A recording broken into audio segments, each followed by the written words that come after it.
Hi friends, అందరికీ నమస్కారం. ఎలా ఉన్నారు? అందరు బాగున్నారా? మేమైతే చాలా బాగున్నామండి. మీరు కూడా బాగుండాలని మనస్ఫూర్తిగా కోరుకుంటున్నాము. ఈరోజు వీడియో ఏంటంటే, ఆల్రెడీ మీకు మా అక్కని లాస్ట్ వీడియోలో పరిచయం చేశాను కదా. సో మా అక్క బెంగళూరు నుండి వచ్చిందండి, అదంతా మీకు తెలిసే ఉంటుంది లాస్ట్ వీడియోలో. అండ్ ఈరోజు మా అక్క ఒక సూపర్ రెసిపీని చేయబోతుందండి. అదేంటంటే పుదీనా బెడ్ల పచ్చడిని పుదీనా కొత్తిమీర బ్యాడ్లు వేసి పచ్చడి చేయబోతున్నాను. చాలా సింపుల్ గా ఉంటుంది. సో లేట్ చేయకుండా టేస్టీగా కూడా ఉంటుందండి. సో లేట్ చేయకుండా ఆ రెసిపీ ఎలా చేయాలో దానికి కావాల్సిన ఇంగ్రీడియంట్స్ ఏంటో చూసేద్దాం. Okay, let's start.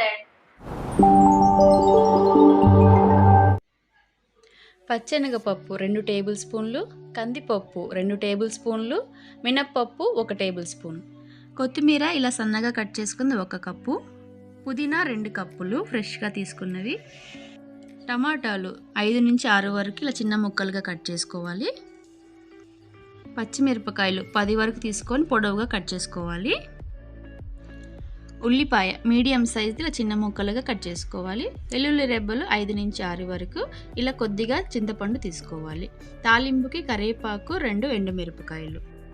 వెలిగించుకొని ప్యాన్ పెట్టుకొని కొద్ది హీట్ అయిన తర్వాత పచ్చెనగపప్పు 2 టేబుల్ స్పూన్ వేసుకొని, కందిపప్పు 2 టేబుల్ స్పూన్ వేసుకోవాలండి, మినప్పప్పు 1 టేబుల్ స్పూన్ వరకు వేసుకోవాలి. ఇలా అన్నీ వేసుకున్న తర్వాత దోరగా వేయించుకోవాలండి. ఇలా దోరగా వేయించుకోవాలి. ఇలా వీడియోలో చూపించినట్టు రంగు మారేంత వరకు వేయించుకోవాలండి. ఇలా వేరే ఒక కడాయి తీసుకొని 4 నుంచి 5 టేబుల్ స్పూన్ ఆయిల్ వేసుకుందాము. ఆయిల్ వేడైన తర్వాత 2 కప్పుల పుదీనా వేసుకోవాలి. దీంట్లోనే 1 కప్పు కొత్తిమీర కూడా వేసుకుంటున్నాము. ముందుగా కొత్తిమీర పుదీనాను వేయించుకోవాలి ఆయిల్లో, తర్వాత అవన్నీ వేసుకుందాం మిగతావి. ఇలా కొత్తిమీర పుదీనా వేగిన తర్వాత బాండీలోనే ఒక పక్కన పెట్టుకొని ఇంకొక స్పూన్ టేబుల్ స్పూన్ ఆయిల్ వేసుకుందాం.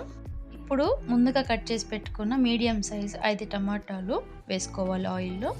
ఆ తర్వాత 10 వరకు ముందుగా కట్ చేసి పెట్టుకున్న పచ్చిమిరపకాయలు, ఆ తర్వాత ఒక మీడియం సైజు ఉల్లిపాయని చిన్న ముక్కలుగా కట్ చేసుకున్నవి వేసుకోవాలండి.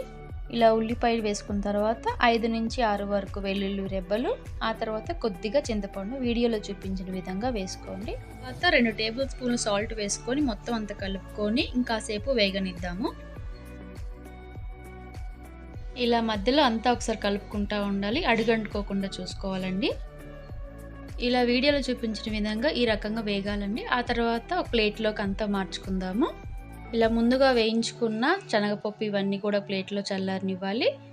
ఆ తర్వాత కొత్తిమీర పుదీనా కూడా వేయించుకున్న ప్లేట్లో వేసుకుని చల్లారిందాక ఉంచాలండి. ఆ తర్వాత మిక్సీకి వేసుకుందాం అన్నిటిని ఒకసారి. ఇలా ఇవన్నీ చల్లారిన తర్వాత ముందుగా మిక్సీ జార్ తీసుకొని శనగపప్పు ఇవన్నీ కూడా ఒకసారి మిక్సీ జార్లో వేసుకొని కొంచెం బరకగా మిక్సీకి వేసుకుందామండి. ఇలా మిక్సీకి పట్టుకున్నప్పుడు బరకగా రావాలండి, స్మూత్గా వస్తే అంత టేస్టీగా ఉండదు పచ్చడి. వీడియోలో చూపించిన విధంగా వేసుకోవాలి. సో ఇప్పుడు ఇదే పౌడర్లో ముందుగా వేయించుకున్న పుదీనా టమాటాలు అవన్నీ ఒకసారి వేసుకొని నీళ్లు పోసుకొని కొద్దిగా నీళ్ళు పోసుకొని కలుపుకొని ఇప్పుడు మిక్సీ పట్టుకుందాము. ఇలా వీడియోలో చూపించిన విధంగా కొద్దిగా గట్టిగా రావాలండి, మరి నీళ్ళు ఎక్కువ పోసుకుంటే చట్నీలాగా అయిపోతుంది. ఇప్పుడు దీనికి తగిన పోపు వేసుకోవాలి.